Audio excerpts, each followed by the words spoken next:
صلوات پڑھیے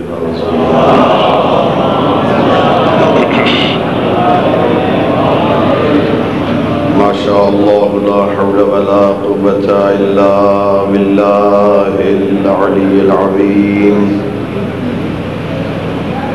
اعوذ باللہ من الشیطان الرجیم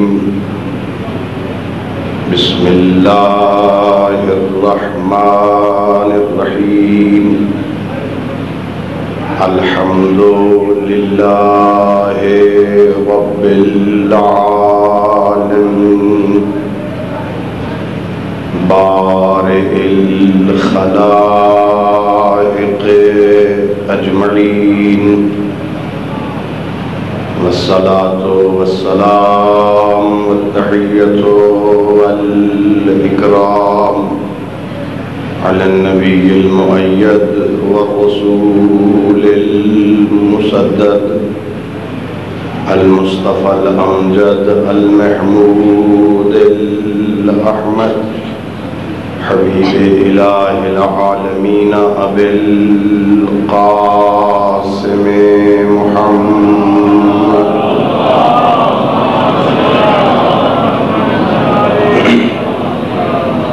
وعلى أهل بيته الطيبين الطاهرين المعصومين الغر الميامين الذين أذهب الله عنهم الرجس وطهرهم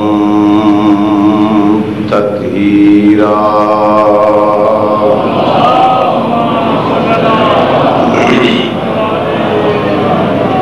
ورحمة الله على أحبابهم وأصحابهم وشيعتهم ومواليهم ولعنة الدائمة الأبدية على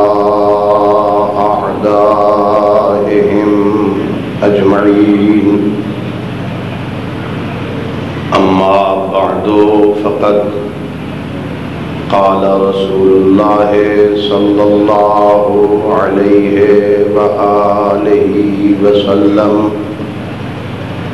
بالعلم يعرف الله وبه يعبد صلوات پڑھیے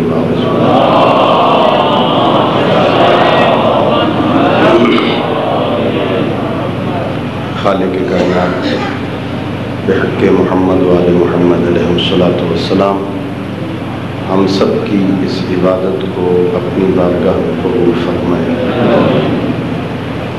خالق لم یزل ولا یزال بحق ائمہ اہل بیت علیہ الصلاۃ والسلام اس مجلس کو، اس محفل کو، اس تذکرہ اہل بیت علیہ الصلاۃ والسلام کو ہماری اور ہم سب کے مرحومین بالاخص اس محفل کا اہتمام کرنے والے مومنین کے مرحومین کی بخشش کا ذریعہ قرار دے۔ رب کائنات بحق ائمہ خدا علیہ الصلاۃ والسلام ہم سب کو اپنے پیشواؤں کی سیرت طیبہ کو سمجھنے اور اس پر عمل کرنے کی توفیق عطا فرمائے۔ اپنی اس عظیم عبادت کی قبولیت کے لیے بلند تر صلوات۔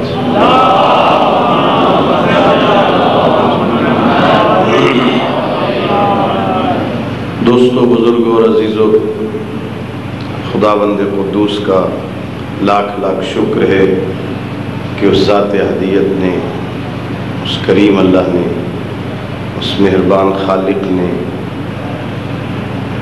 ہمیں اس دنیا میں کامیاب زندگی بسر کرنے کے لیے اور آخرت کی نجات کے لیے علی جیسا رہبر دیا۔ میں اکثر کہتا ہوں اس نعمت خداوندی پر، اس لطف الہی پر جتنا شکر ادا کیا جائے کم ہے۔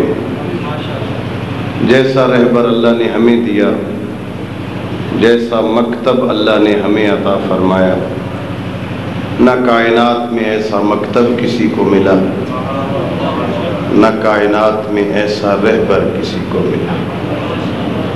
اور میں اکثر عرض کیا کرتا ہوں، اگر کبھی دنیا میں دنیا کے جھنبیلوں سے جان چھڑا کے تنہائی میں بیٹھ کر سوچنے کا موقع ملے تو سوچنا، اگر اللہ نے ہمیں آل محمد کی یہ محبت عطا نہ کی ہوتی،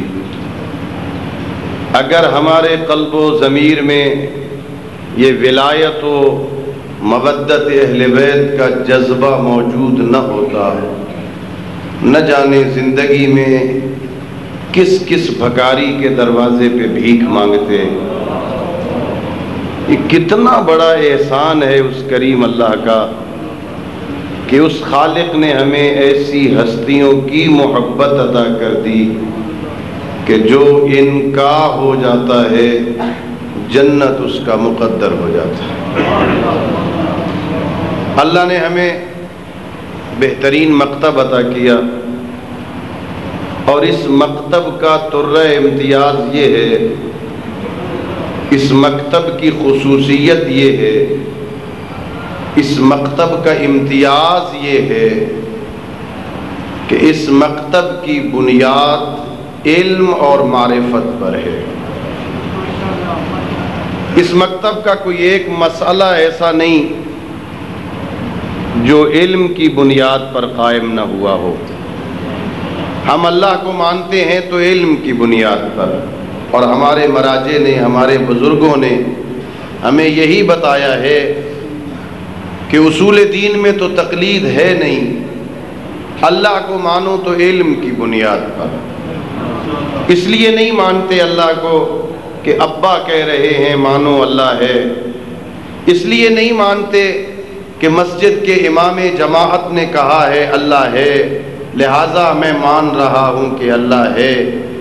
ایسا نہیں، بلکہ اللہ رب العزت کو علم کی بنیاد پہ مانتے ہیں، معرفت کی بنیاد پہ مانتے ہیں، پہچان کے مانتے ہیں کہ کوئی ہستی ہے جو اس نظام کو چلا رہی ہے کوئی ہستی جس نے اس نظام کو قائم کیا ہے کوئی ہستی جو اس نظام کو چلا رہی ہے۔ اس چلانے والے اور اس نظام کے موجد کو ہم اللہ کہتے ہیں۔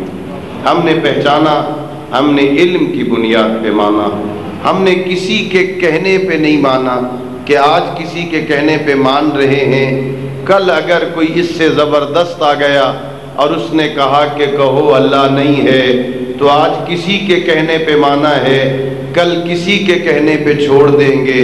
ہم نے کسی کے کہنے پہ نہیں مانا، ہم نے پہچان کے مانا ہے، ہم نے علم کی بنیاد پہ مانا ہے، معرفت رکھتے ہیں۔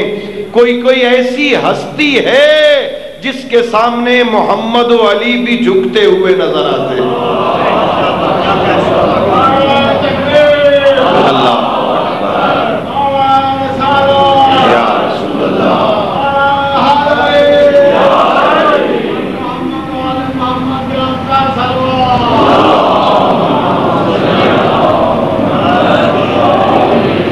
میری بات سمجھ آ رہی نا آپ حضرات؟ علم اور کسی قوم کی ترقی میں بھی بنیادی کردار علم کا ہوتا ہے۔ علم وہ نعمت خداوندی ہے جس کی وجہ سے انسان ملائکہ سے اشرف قرار پایا۔ پہلا مقابلہ اس کائنات میں انسان اور فرشتوں کے درمیان علم کی بنیاد پہ ہوا، اور اس علم میں انسان فرشتوں سے ممتاز قرار پایا۔ علم کی وجہ سے انسان مسجود ملائکہ قرار پایا۔ علم بہت بڑی نعمت خداوندی ہے۔ علم کی وجہ سے پیغمبر گرامی اسلام حضرت محمد مصطفیٰ صلی اللہ علیہ وآلہ وسلم ارشاد فرماتے ہیں بالعلم یعرف اللہ وبہ یعبد۔ علم کی وجہ سے ہی اللہ کی معرفت ہوتی ہے اور علم